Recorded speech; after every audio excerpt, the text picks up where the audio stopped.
E aí, tudo certo? Se prepara para a gente desvendar um assunto que às vezes parece um bicho de sete cabeças, mas que na verdade está em cada decisão que a gente toma. Vamos descobrir juntos como a economia é, no fundo, a ciência das nossas escolhas. Imagina só a cena, a grana tá curta. De um lado tem aquele celular novo que um sonho de consumo, do outro, uma conta que já passou da data de vencimento. E aí, qual seria a decisão? Esse tipo de dilema é muito, mas muito mais comum do que parece. Pois é, a verdade é que só de parar para pensar entre o celular e a conta, uma escolha econômica já está sendo feita. Sabe, economia não é uma coisa lá longe, que acontece só na bolsa de valores. Ela começa exatamente aí, nessas pequenas, grandes decisões. Isso já nos leva para a primeira grande ideia que a gente precisa ter em mente. A economia está em tudo. Não é só sobre dinheiro, gráficos e números complicados. É sobre como a gente administra nossa vida, nossa casa e, numa escala maior, o nosso mundo. E olha que legal, a prova disso está na própria raiz da palavra. Economia vem do grego oikonomos. Oikos significa casa e nomos, administração. Ou seja, administração da casa. Antes de virar essa ciência gigante, a economia era, literalmente, a arte de gerenciar um lar. Faz todo sentido, né? Então, essa aqui é a definição que vai guiar a gente. A economia é a ciência que estuda como nós, seres humanos em sociedade, lidamos com um fato bem simples. Não dá para ter tudo que a gente quer o tempo todo. É o estudo de como a gente gerencia o que tem. E isso nos leva direto para o coração da economia, para o problema fundamental dela. Afinal, por que a gente precisa administrar e escolher? A resposta está num conflito que é a base da nossa existência. E o mais interessante é como esse slide deixa isso super claro, né? De um lado, as nossas necessidades e desejos são praticamente infinitos. A gente sempre quer mais conforto, mais lazer, mais saúde. Do outro lado, os recursos para conseguir tudo isso, esses são limitados. Tempo, dinheiro, recursos naturais, tudo isso tem um fim. Esse desequilíbrio, essa tensão entre o que a gente quer e o que a gente tem um nome: escassez. A escassez é o ponto de partida de toda a economia. É porque as coisas são escassas que a gente precisa pensar, decidir e escolher o que fazer com elas. Ok. Se a escassez é o grande problema, como é que a gente resolve?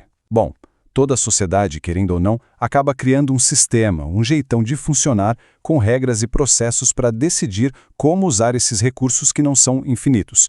E esse sistema todo precisa responder a 3 perguntas que são cruciais. Primeira, o que e quanto a gente vai produzir? Mais comida ou mais celulares? Segunda, como vamos produzir? Com mais gente trabalhando ou com mais máquinas? E a terceira, para quem vai tudo isso que a gente produziu? As respostas para essas perguntas definem o tipo de sociedade que a gente tem. E dentro desse sistema, a gente tem os personagens principais, digamos assim. As famílias, que são quem consome as coisas e também oferece sua força de trabalho. As empresas, que produzem tudo isso. E o governo, que cria as regras do jogo e oferece serviços públicos. E o tempo todo, esses 3 estão interagindo. Para entender como essa interação funciona no mercado, a gente precisa conhecer 2 forças poderosíssimas. A primeira delas é a demanda. E olha, demanda não é só querer uma coisa, é querer e ter como pagar por ela.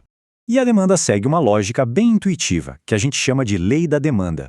De um modo geral, quando o preço de algo sobe, a quantidade que as pessoas querem comprar cai. Pensa bem, se o pãozinho na padaria dobrasse de preço amanhã, talvez muita gente comprasse menos. A outra força nessa balança é a oferta. A oferta é o lado de quem produz, de quem vende. É a quantidade de um produto que as empresas querem colocar no mercado. E a lei da oferta é o contrário da demanda. Se o preço de um produto sobe, vender aquele produto fica mais lucrativo, certo? Então mais empresas vão querer produzir e vender aquilo. Resumindo, preço mais alto incentiva mais produção. Então, o pulo do gato está aqui. O preço das coisas não é aleatório. Ele nasce justamente do encontro entre a demanda e a oferta. Quando tem muita gente querendo comprar algo que tem pouco no mercado, o preço sobe. Agora, quando tem produto sobrando na prateleira e pouca gente comprando, a tendência é o preço cair. É a famosa dança da oferta e da demanda. Certo. Agora que a gente pegou as regras básicas do jogo, é importante saber que os economistas olham para tudo isso de 2 maneiras diferentes. É como se eles tivessem 2 lentes. Uma para ver de perto e outra para ver de longe. Essas lentes são a microeconomia e a macroeconomia. A micro é a lente de aumento, o zoom. Ela foca nas decisões de uma pessoa, uma família ou uma empresa.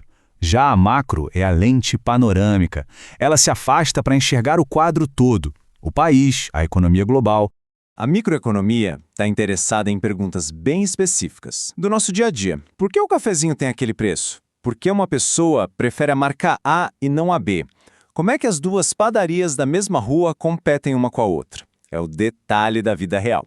Já a macroeconomia está de olho nas grandes manchetes, nos assuntos que afetam todo mundo. Ela estuda o desemprego, a inflação, o crescimento do país, o tal do PIB, são os grandes números que mostram a saúde da economia como um todo. E, no fim das contas, por que tudo isso importa? Porque entender esses conceitos, da menor escolha até o maior cenário, é simplesmente fundamental para a gente conseguir entender o mundo em que a gente vive. E esse esquema aqui resume perfeitamente a nossa jornada. Olha só que lógico. Tudo começa com o choque entre as nossas necessidades, que não têm fim, e os recursos, que são limitados. Isso cria a escassez. A escassez nos obriga a fazer escolhas, e a economia é a ciência que estuda exatamente isso. No fundo é isso. Entender economia nos dá uma ferramenta poderosa. Quando a gente entende por que os preços mudam, por que o desemprego sobe, por que um governo toma uma decisão, a gente começa a entender as engrenagens da nossa própria sociedade. E para a gente fechar, fica uma reflexão. No mundo com recursos naturais cada vez mais pressionados e desafios gigantescos, as escolhas que a gente faz hoje, como pessoas e como sociedade, não são só decisões econômicas. Elas são as decisões que vão moldar o futuro de todo mundo.